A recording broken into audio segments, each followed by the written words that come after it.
მარიამ ვაშაძე, მოამბე, 12-ზე და 15 საათზე.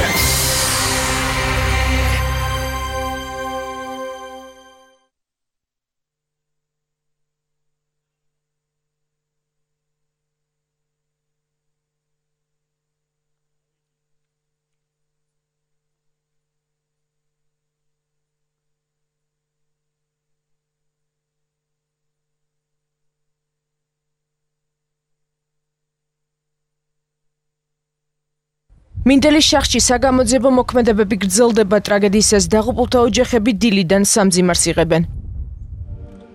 წითელი პარასკევი ვნების შვიდეულის ყველაზე მძიმე დღე, ტაძრებში გარდამოხსნის წესი სრულდება. 24 წლიანი პატიმრობა და ჯარიმა 17 მილიონი დოლარის ოდენობით. სამხრეთ კორეის ექს-პრეზიდენტი პაკ კინ ჰე დამნაშავედ ცნეს.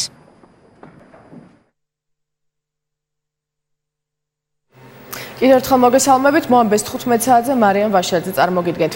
ტყიბულში მინდელის შახში საგამოძიებო მოქმედებები გრძელდება, ოჯახი კი დილიდან სამძიმარს იღებს. ისინი ჟურნალისტებთან საუბარში აცხადებენ, რომ გამოძიების შედეგებს ელოდებიან. გურამ როგავა ესაუბრა დაღუპულთა ოჯახის წევრებს და ახლა ის პირდაპირ ეთერში ჩაგვერთვება. გურამ, გისმენთ.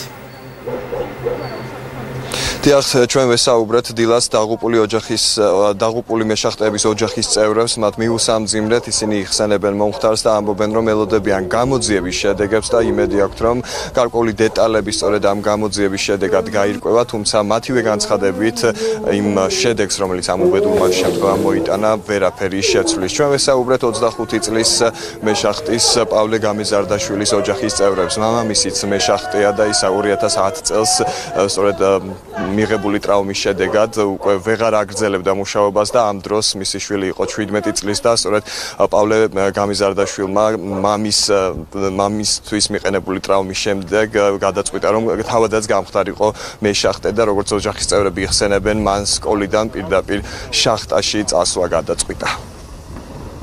ეს დავშავდი 2010 წელს დავშავდი. გამევიდა შვილოწევი და ჩემი გულიზე რა გეშველება მამა მე შემეღო. შემეღარშრომობა და სკოლიდან გამოსული კაცი წევიდა 8 წელიწადი.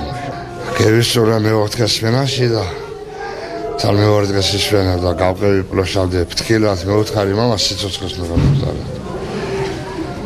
მოხდა საუბედური.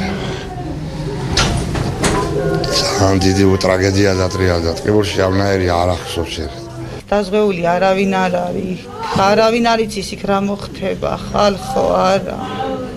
სახლიდან მიდის, მაგრამ იქ რა მოხდება, ეგ არავინ არ იცის, ხალხო. 15 წლის მერე მუშაობს, გამოვიდა მე-9 კლასიდან. მამის გამო ოჯახში რდებოდა, მეტი რა იქნა, რა გაეკეთებია მე. წავიდა ღამეს 12-ის ნახევარს. დილას გამაგებინეს, რომ გარდაცვლილი 3 შვილი დამჭა. ერთადერთი შახტა იყო ჩვენი შემოსავალი. რაღაც ძალიან მცირე ხელფას. თვითონ თვენდა რომ თავი გაგვეტანა. დაღუპულების ოჯახის წევრების უმეტესობა ღიად პრეტენზიებს არ გამოხატავს, თუმცა დღეს აქ ტყიბულში მოსულები იყვნენ მინდელის შახტის ადმინისტრაციასთან შესახვედრად სხვა მეშახტეების ოჯახის წევრები, რომლებმაც განაცხადეს, რომ მათი ინფორმაციით არ იყო უსაფრთხოების ზომები სათანადო დონეზე დააცული და შესაბამისად ისინი ელოდებიან გამოძიების საბოლოო დასკვნას და იმედი აქვთ, რომ ეს დასკვნა იქნება ობიექტური. თავად ადმინისტრაცია კი აცხადებს, რომ ისინი დაახლოებით 1 თვეში ახალ აღჭურვილობას დაამონტაჟებენ ტერიტორიაზე, რომელიც პრევენციის საშუალებას იძლევა. ეხლაც ამჟამადაც ჩვენ მივიღეთ უკვე დანადგარები ჩინეთის რესპუბლიკიდან, ვამონტაჟებთ დაახლოებით 1 თვის განმავლობაში საგაზო დაცვის სისტემა იქნება დამონტაჟებული, რომელიც უზრუნველყოფს 4 გაზის გამოყოფის გამყოფილებას. რატომ არ დამონტაჟდა მსგავსი დანადგარები, რომელიც მეშახტეების უსაფრთხოებას უზრუნველყოფს? ამ ფაქტამდე ეს არის მთავარი შეკითხვა, რომელიც აქვს საზოგადოებრივი მოძრაობის არასამთავრობო ორგანიზაციების წარმომადგენლებს. ისინი აცხადებენ, რომ ხელისუფლება შეეჩვია იმ ფაქტს, რომ მსგავსი ფაქტები უმეტეს შემთხვევაში გამოუძიებელი რჩება და პასუხისმგებელი პირების გამოკვეთა არ ხდება. შესაბამისად, სწორედ იმ მოთხოვნით, რომ პასუხისმგებლობა მომხდარზე აიღოს მთავრობის ეკონომიკურმა გუნდმა, დღეს თბილისში გაიმართება საპროტესტო მსვლელობა, რომელიც უნივერსიტეტის პირველი კორპუსიდან პარლამენტის მიმართულებით გაიმართება საღამოს 5 საათზე. მადლობთ გურამ როგავასაუბრობდა პირდაპირ ეთერში. სეისმურმა სამსახურმა დაადასტურა, რომ მინდელის შახში სეისმური ბიძგები არ დაფიქსირებულა. ამის შესახებ განცხადებაში შრომის ინსპექციის წარმომადგენელმა გააკეთა. ირაკლი ობიძის განცხადებით, მინდელის შახში შრომის ინსპექციის სამუშაო ჯგუფი დღეს კიდევ ერთხელ ჩავა, შემთხვევის ადგილზე დაათვალიერებს ველს და გვირაბს, რის შემდეგაც შესაძლებელი იქნება იმის თქმა, მოხდა თუ არა სამთო დარტყმა. მისივე განცხადებით, გუშინდელი შემოწმების დროს საფრთხის არსებობის გამო კონკრეტულ ადგილამდე მიახლოება ვერ მოხერხდა. დაადასტურა სეისმურმა სამსახურებმა, რომ ეს არ განხორციელებულა სეისმური ბიძგები. სამთო დარტყმას რაც შეეხება სამთო დარტყმას, კიდევ ერთხელ გეტყვით, გუშინ ადგილზე მისვლა ვერ მოახერხეთ. გამომდინარე აქედან დღეს ხდება განმეორების ჩასვლა შახტაში, უშუალოდ კონკრეტულ ადგილზე და ადგილის დათვალიერების, იმ ველის და გვირაბის დათვალიერების შემდეგ იქნება უკვე შესაძლებელი იმის თქმა, ქონდა თუ არა სამთო დარტყმასთან. ტყიბულში მომხდარ ტრაგედიასთან დაკავშირებით სამძიმრის წერილს ავრცელებს სრულიად საქართველოს კათოლიკოს პატრიარქი.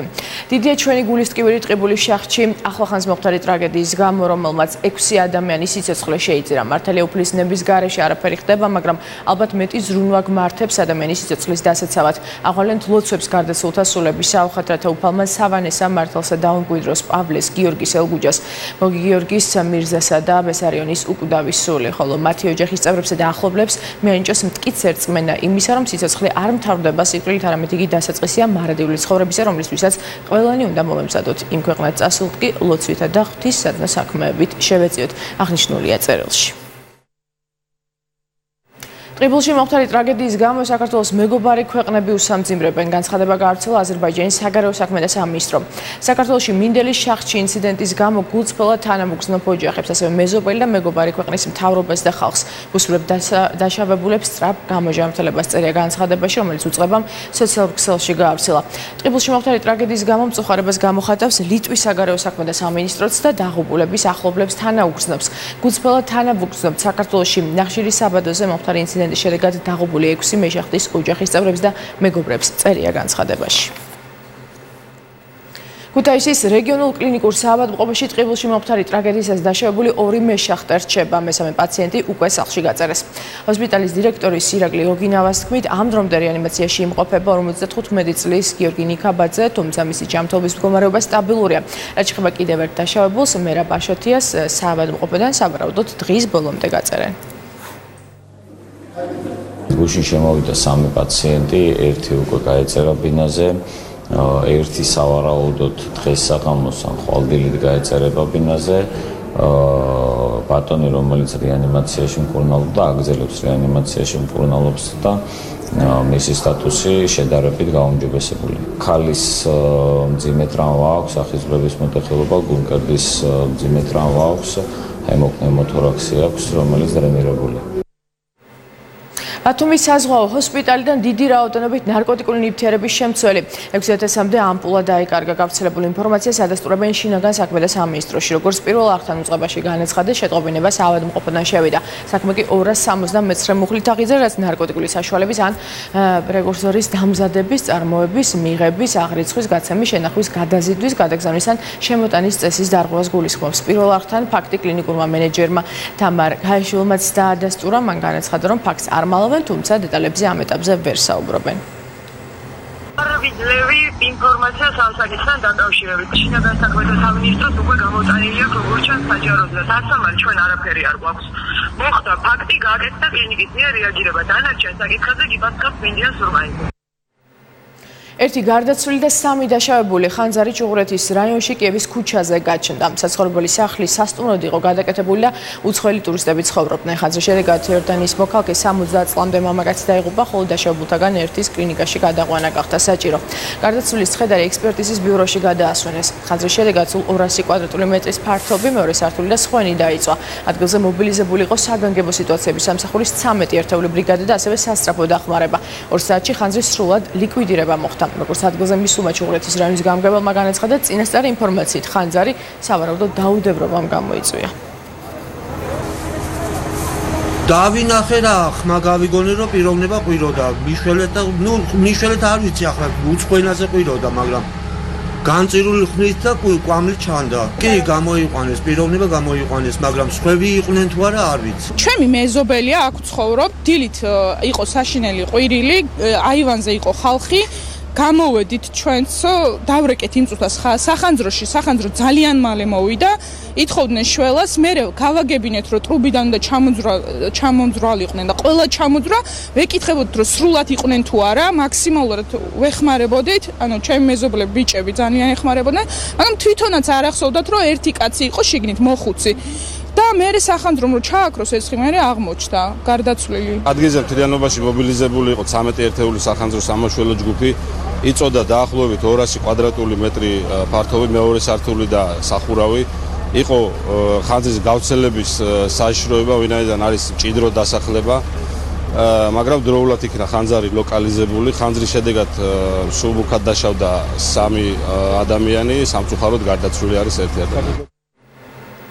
ხანძრის შედეგად დაშავებული პირი კი რეანიმაციულ განყოფილებაში რჩებეგდის მოქალაქე დამწრობის ცენტრშია გადაყვანილი კლინიკის ექიმების ინფორმაციით მას ხელის მტევნებსა და ფეხის წერფებზე მესამე ხარისხის დამწრობა აღენიშნება ასევე პაციენტს დამატებითი კვლევები უტარდება მათ შორის სასუნთქმილებზე რაც შესაძლოა დაკვამლიანების გამო დაზიანებულიყო.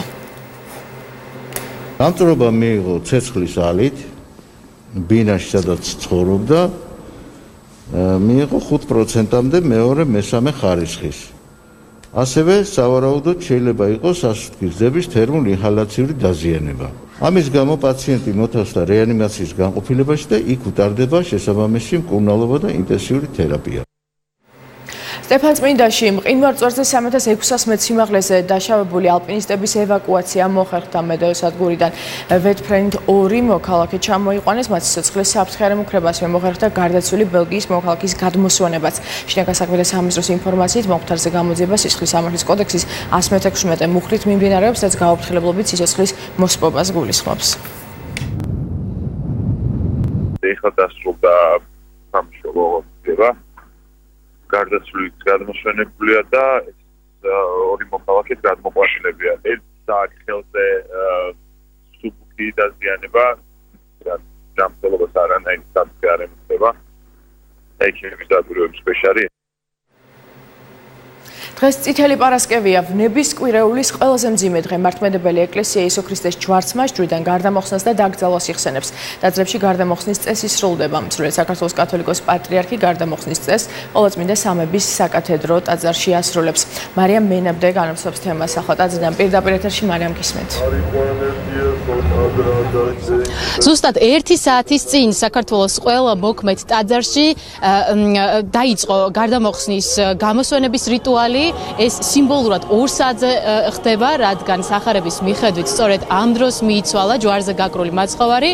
დღეს მართლმადიდებლები მაცხოვრის ჯვარცმის, მისი გარდამოხსნისა და დასაფლავების დღეს იხსენებენ. ეს არის ერთ-ერთი ყველაზე მძიმე დღე მართლმადიდებლებისთვის, ზოგადად ქრისტიანული სამყაროსთვის მძიმე პარასკევი, რა დროსაც ყველა ტაძარში ერთდროულად ტარდება გარდამოხსნის რიტუალი. ქსოვილი, რომელზეც საფლავში ჩასვენებული მაცხოვარია გამოსახული, ამ ქსოვილს გამოაბრძანებენ საკურთხევლიდან, შემოატარებენ ტაძარში და აღდგომის დღესასწაულამდე ტოვებენ შუა ცენტრში. რიტუალების ერთ-ერთი ნაწილი აგრეთვე დატირების საგალობელი შესრულება, რომელიც ასახავს წმინდა მარიამის მიერ მაცხოვრის დატირებას და ასევე დღეს კითხულობენ სახარებიდან იმ ეპიზოდებს, რომელიც ასახავს იესო ქრისტეს ჯვარცმას. ტრადიციულად სამების საკათედრო ტაძარში ღვთისმსახურებას აღალვენს საქართველოს კათოლიკოს პატრიარქი ილია მეორე. მასთან ერთად აქ იმყოფებიან რა თქმა უნდა ტრადიციულად მღვდელმთავრები, სასულიერო პირები, რომლებიც ჩვენთან საუბრისას კიდევ ერთხელ ამბობენ იმას, რომ დღევანდელი დღე კაცობრიობის ყველაზე მძიმე ცოდვის შეხსენება. დიდი პარასკევია, რომელიც ასევე წითელი პარასკევის სახელით არის ცნობილი. ყველას მოიხსენება ამ დღეს რაც მოხდა, მაცხოვარი ჩვენი იესო ქრისტე ჯერ გასთქვეს, გაყიდეს და უკვე შემდეგ ყველაზე დიდი სასჯელი თუ რამ არსებობდა იმ პერიოდში ჯვარზე გაკვრა, გამოუტანეს განაჩენად და ჯვარს აცვეს უდიდესი შეურაცხყოფის შემდეგ. ყველას უსურვებდი და ჩემ თავსაც პირველ რიგში რომ ეს განცდა ყველას ქონოდეს წითელი პარასკევის მძიმე დღის და თავისთავად ამ განცდის შემდეგ აღდგომის სიხარულიც უფრო დიდი იქნება. დღევანდელი დღე, ისევე როგორც დიდი შაბათი, მძიმეა ამ დიდ მარხვის დღეებს შორის, ყველაზე მძიმე არის, ვინაიდან დღევანდელ დღეს ჯვარს აცვეს მაცხოვარი სოფლისა, ხოლო მეორე დღეს უკვე დადეს საფლავად. ძალიან მძიმე დღეა, ამ დღეს საწამეს უფალი ჩვენი იესო ქრისტე. და ყველა განვიცდით ამ დღეს თანამონაწილე ვართ, მაგრამ დიდი სიხარულია, რომ შემდეგ მოსდევს ამ ყველაფერს აღდგომა. მართლმადიდებელი ქრისტიანობის განსაკუთრებულად მძიმე დღე ის დღეა, როდესაც კაცობრიობამ იესო ქრისტეს სიკვდილი მიუშალა. შესაბამისად ჩვენ მართლმადიდებლებს ქრისტიანებს გვიწევს ამ ცოდვებზე დაფიქრება დღევანდელ დღეს და მონანიების თხოვნა. მართლმადიდებლები დღეს ტრადიციულად კვერცხს წითელ ფერში ღებავენ, აცხობენ პასკებს, ორივეს აქვს რელიგიური დატვირთვა, სიმბოლური დატვირთვა, ამ შემთხვევაში პასკა არის სიმბოლო გოლგოთას მთისა, სადაც იესო ქრისტე აწამეს, ხოლო წითელი კვერცხი არის მისი აღდგომისა და სიცოცხლის სიმბოლო. მადლობთ მარიამ, ეს მარიამ მენაბდა იყო. იერუსალიმში კი ქართველი პილიგრიმები დღეს ვია დოლოროსას გზას გადიან. გადმოცემის მიხედვით ეს სწორედ ის გზა, რომელიც მაცხოვარ ჯვარცმამდე გაატარეს. ჩემი კოლეგა ლიზა ციკლორი იმყოფება იერუსალიმში, რომელიც ახლა მოამბის ეთერში ისაუბრებს. დღეს წითელი პარასკევია, მორწმუნეებისთვის წლის ყველაზე მძიმე დღე. პილიგრიმები ჩამოდიან მსოფლიოს სხვადასხვა ქვეყნიდან, რომ გაიარონ ვია დოლოროსა, ტკივილიანი გზა, ანუ გზა, რომელიც მაცხოვარმა ჯვარცმამდე განვლო. ჩვენ ახლა ვიმყოფებით მესამე და მეოთხე გაჩერებასთან, ეს არის გადმოცემის მიხედვით ის გაჩერებები, სადაც უფალი იესო დაეცა და მას ღვთისმშობელი შეხვდა. რამდენიმე წუთის წინ აქ გამოიარეს ქართველმა მომლოცველებმაც ჯვრებით, ქართული დროშებით და ქართული გალობით. მძიმესი დღე არის ეს და ძალიან მტკივნეული დღეა და ღმერთმა შეგვაგრძელებინოს რომ ბოლომდე გავიაზროთ ის თუ რა მოხდა დღევანდელ დღეს და სიწმინდე და პატიოსნები და ერთგულებით გვაცხოვროს ყველანი ღვთის წინაშე. უფალმა გაიარა და ჩვენც უნდა გავიაროთ და მივიდეთ ქრისტესთან ჩვენი ცხოვრებით, ჩვენი ცხოვრების წესი უნდა შევცვალოთ და ქრისტეს ერთგულები უნდა გავხდეთ. პირველად ვარ წმინდა მიწაზე და იმდენად ემოციური ვარ, რომ აი ერთადერთი შემიძლია გითხრათ, რომ თუ ცხოვრობ ქვეყანაზე ერთხელ აქ უნდა მოხვიდე აუცილებლად. ისე არ გიცხოვრია.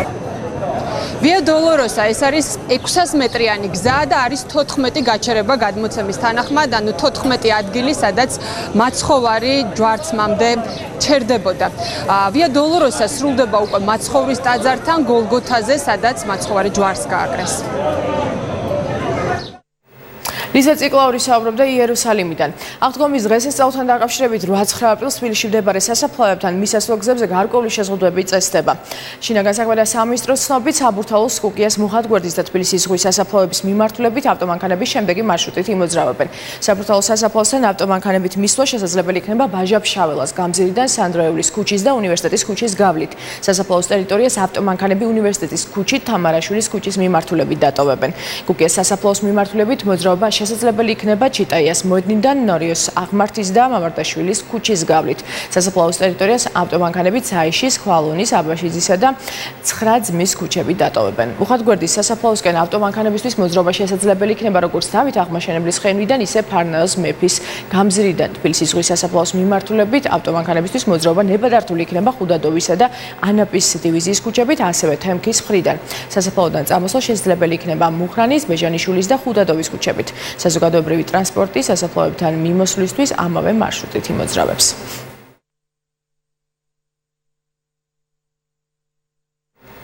აღდგომის დღესასწაულთან დაკავშირებით მუნიციპალური ტრანსპორტი უფასო იქნება და თბილისის სასაფლაოების მიმართულებით სპეციალური რეისებიც დაინიშნება.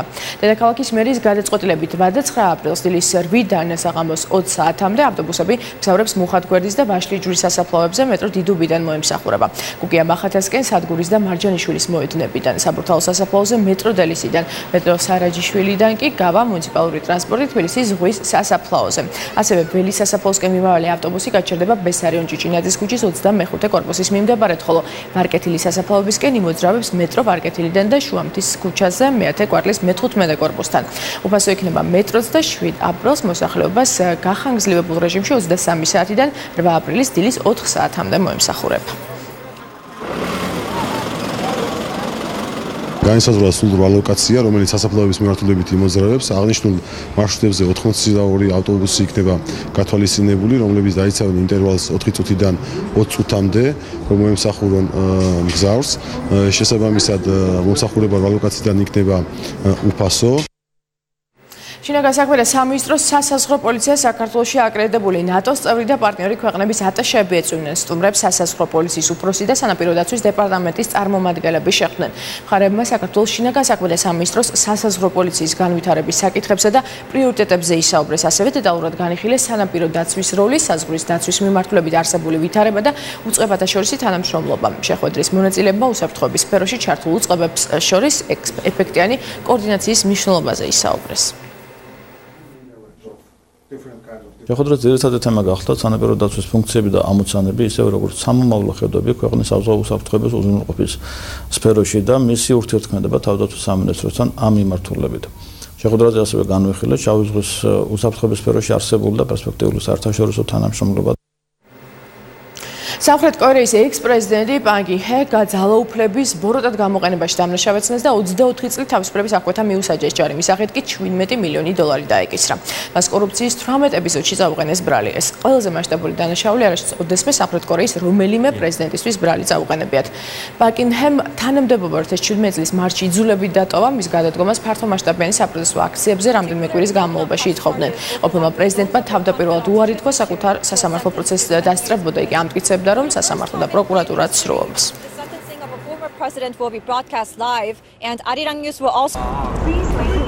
მოხარული ვარ რომ განაჩენს პირდაპირ ეთერში ვუყურებდი.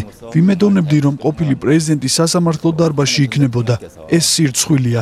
24 წლიანი პატიმრობა მიუსაჯეს, თუმცა მე მეტ სასჯელს ველოდებოდი. ფიქრობ რომ ყოფილი პრეზიდენტი 30 წლიან პატიმრობას იმსახურებს. სამხრეთ აფრიკის რესპუბლიკის ყოფილ პრეზიდენტს ჯეიკობ ზუმას კი კორუფციის მუხლით ბრალი წაუყენეს. 75 წლის ყოფილი პრეზიდენტი ქალაქ დურბანის სასამართლოში 15 წუთით გამოჩნდა ხანმოკლე. განხილვის შემდეგ კი სასამართლო 8 ივნისისთვის გადაიდო.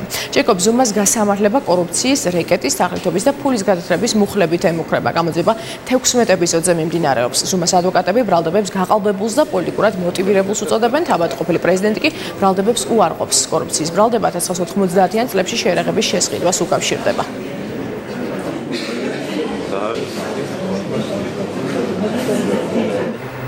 ბრაზილიის სასამართლო ქვეყნის ექს-პრეზიდენტ ლუის ინასიო ლულა და სილვას მოუწოდებს პარასკევს შუადღემდე პოლიციას ჩაბარდეს.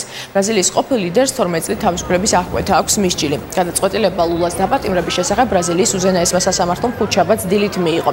ფედერალური მოსამართლე სერხიო მოროს განცხადებით 72 წლის ლულა და სილვა პოლიციაში პარასკევს ადგილობრივი დროით არაუგვიანეს 17 საათამდე უნდა წარსდგეს. ვაშინგტონში გერმანიის კანცლერის ვიზიტი იგეგმება. თეთრსახლში აცხადებენ, რომ ვიზიტის დეტალები ჯერ კიდევ განხილვის პროცესშია. სააგენტო როიტერის ინფორმაციით ანგელა მერკელი ვაშინგტონში აპრილის ბოლოს ჩავა. ტაბლოიდ ბილდის ცნობით კი ამერიკის პრეზიდენტის და გერმანიის კანცლერის შეხვედრა 27 აპრილს გაიმართება.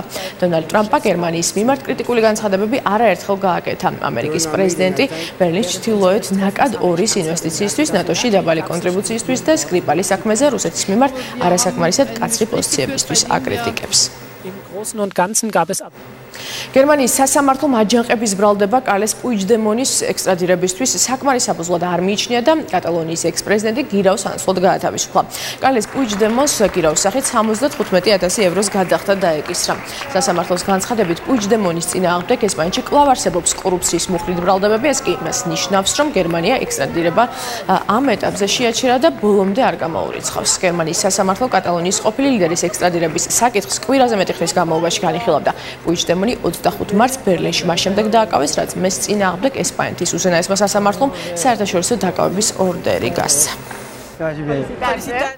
დონალდ ტრამპმა ადმინისტრაციას დაავალა ჩინეთის წინააღმდეგ დამატებით 100 მილიარდი დოლარის ოდენობის ტარიფების დაწესება განიხილოს. ტრამპის ეს გადაწყვეტილება ორ ქვეყანას შორის სავაჭრო ომის გამწვავებას მოყვა. თუ გადაწყვეტილება ძალაში შევა, ჩინეთისთვის უკვე დაწესებულ 50 მილიარდის ღირებულების ტარიფებს ჩინურ იმპორტზე კიდევ 100 მილიარდი დაემატება. საფრანგეთი ლიბანს ეკონომიკური რეფორმების მხარდასაჭერად 550 მილიონი ევროთი დაეხმარება. ამის შესახებ საფრანგეთის თავდაცვის მინისტრმა ჟანი ვლედრიანმა პარიზში ლიბანის საკითხზე გამართულ კონფერენციაზე განაცხადა. ლიბანის მთავრობა 16 მილიარდი დოლარის ოდენობით ინვესტიციების მოსაზიდადაა ჩასული. აღსანიშნავია, რომ ქვეყანა სირიის 7 წლიანი ომის შედეგად 1,5 მილიონ დევნილ სირიელს იფარებს, რამაც ლიბანს მნიშვნელოვანი ეკონომიკური დარტყმა მიაყენა. ბეირუთი ასევე ერთ-ერთი მოწინავე ქვეყანაა სახელმწიფო ვალის მხრივ მსოფლიოში. ლიბანის პრემიერის თქმით, აღდგენის გზაზე მყოფი ქვეყანა იმედოვნებს, რომ დახმარების 1/3 კერძო ინვესტიციების ხარჯზე მოვა, ხოლო დანარჩენი თანხების მობილიზებას გრანტებით და კონცესიური კრედიტებით შეძლებენ. ჩვენ პატარა ქვეყანა ვართ უზარმაზარი პოლიტიკური და ეკონომიკური გამოწვევების წინაშე და ეს სირთულეები გაამწვავა სირიის ომმა და სირიელი ტოლვილების კრიზისმა. ლიბანი წარმატებას დამოუკიდებლად ვერ მიაღწევს. მას საერთაშორისო საზოგადოების მხარდაჭერა სჭირდება. პოლონელი მინისტრები სადავო პრემიებს საქველმოქმედო ფონდში გადარიცხავენ. შესაბამის შეთანხმებას პოლონეთის მართველი პარტიის წევრებმა უკვე მიაღწიეს. ინიციატივის ავტორი კანონის და სამართლის პარტიის ლიდერი და პოლონეთის გარდაცვლილი პრეზიდენტის ლეხ კაჩინსკის ძმა. იაროსლავ კაჩინსკი ასევე ითხოვს, რომ დეპუტატებმა მიიღონ კანონი, რომლის მიხედვითაც მათი ხელფასი 20%-ით უნდა შემცირდეს. ოპოზიცია ამტკიცებს, რომ მხოლოდ 2017 წელს პოლონელმა მინისტრებმა სახელფასო დანამატებისა და პრემიების სახით 1,5 პოლონური ზლოტი მიიღეს, რაც 357,000 ევროში ადგენს. პარტია სამოქალაქო პლატფორმა წამოიწყო საინფორმაციო კამპანია სახელწოდებით დააბრუნეთ ფული. კამპანიის ფარგლებში ოპოზიციამ სხვადასხვა ქალაქში დაამონტაჟა ბილბორდები, რომლებზეც კონკრეტული მინისტრების ფოტოებია გამოსახული და მათ მიერ მიღებული პრემიის რაოდენობაა მოცემული. ღაზასა და ისრაელის საზღვარზე არეულობა გრძელდება. პალესტინელი აქტივისტი, რომელიც ერთი კვირის წინ მძიმე ტრავმით საავადმყოფოში მოათავსეს, დღეს გარდაიცვალა, რასაც საპროტესტო აქციის განახლება მოყვა. შეტაკების შედეგად დაღუპულთა რიცხვი 20-მდე გაიზარდა. ღაზა-ისრაელის საზღვარზე პალესტინელებმა საბურავები მიიტანეს, ისინი დღეს ფართომასშტაბიან აქციას გამართავენ. ადგილზე ისრაელის სპეცრაზმი და მძიმე ჯავშან ტექნიკაა მობილიზებული. ეგრეთ წოდებული დაბრუნების მარში ღაზა სექტორში 10 დღის წინ დაიწყო, რომელიც პალესტინელებისთვის ისრაელის მიერ მათი მიწების ოკუპაციისადმი დაუმორჩილებლობის იდეას გამოხატავს. მარშის 20,000-მდე მონაწილე მავთულ ხართებს მიუახლოვდა, რასაც ისრაელის სპეცრაზმთან შეტაკება მოყვა. პალესტინურმა მხარემ 6-კვირიანი მარში დაანონსა. ცენტრალური ამერიკის ქვეყნებიდან ემიგრირებული 1500 მიგრანტი მექსიკის სამხრეთით ოახაკა დე ხუარესის შტატში დეპორტაციას ელოდება. მიგრანტები მექსიკის გავლით ამერიკის შეერთებულ შტატებში გადასვლას გეგმავდნენ. მას შემდეგ, რაც ამერიკის სასაზღვრო დაცვისთვის ცნობილი გახდა, რომ 1500-ზე მეტი მიგრანტი ცენტრალური ამერიკიდან ტეხასი მექსიკის საზღვარზე გადასვლას ცდილობდა, დონალდ ტრამპმა მექსიკის მთავრობის მისამართით მწვავე განცხადება გაავრცელა. მან თქვა, რომ შეერთებულ შტატებში მიგრანტების შესვლა უნდა შეწყდეს. მიგრანტთა ნაკადი, რომელიც შეერთებული შტატების საზღვრისკენ მიემართებოდა მეხიკომდე მივიდა, რის შემდეგაც ისინი იოჰაკანას შტატისკენ გააბრუნეს. ჩვენი მიზანია ეს ადამიანები ნორმალურ პირობებში იმყოფებოდნენ, მათ შორის არიან ბავშვებიც. ვფიქრობ, რომ მათი დეპორტაცია ახლა მექსიკიდან არასწორია. მათ თავშესაფარი უნდა მიიღონ. არ მინდა იმ ჯოჯოხეთში დაბრუნება, მინდა რომ ჩემ შვილს უკეთესი ცხოვრება ჰქონდეს ვიდრე მე. გამოშვების ბოლოს 20 წლის მორაგბე საბა მაღლაფერიძის დასახმარებლად ღვინის ქარხანა ნომერ 1-ში დღეს საქველმოქმედო ღონისძიება გაიმართება. აქციის ფარგლებში სტუმრებს შესაძლებლობა ექნება შეიძინონ სარაგბო ეკბირება, ტკბილეული და ქართული ღვინო. საბა მაღლაფერიძე ქუთაისის რაგბის კლუბ არესის მორაგბე, რომელსაც ცოტა ხნის წინ ლეიკემია დაუდგინა და ძვლის ტვინის გადასანერგად დიდი თანხა სჭირდება. ცოტა რომ მიმოვაგებინოს. ვცდილობთ, რომ ჩვენი წვლილი შევიტანოთ საბას მკურნალობის თანხის შეგროვებაში და გარდა იმისა, რომ დღეს აქ რაღაც თანხა შეგროვდება, გვინდა რომ უფრო მეტ ადამიანს გავაგებინოთ, რომ ერთად დავეხმაროთ საბას და ერთად თუ ვიქნებით, აუცილებლად გამოვა ეს ყველაფერი. მომბე ამ დროისთვის დასრულებულია, მე გემშვიდობებით, თქვენ კი დღის ყველა მნიშვნელოვანი სიახლის ნახვა ერთი ტივი ჯიზე შეგიძლიათ.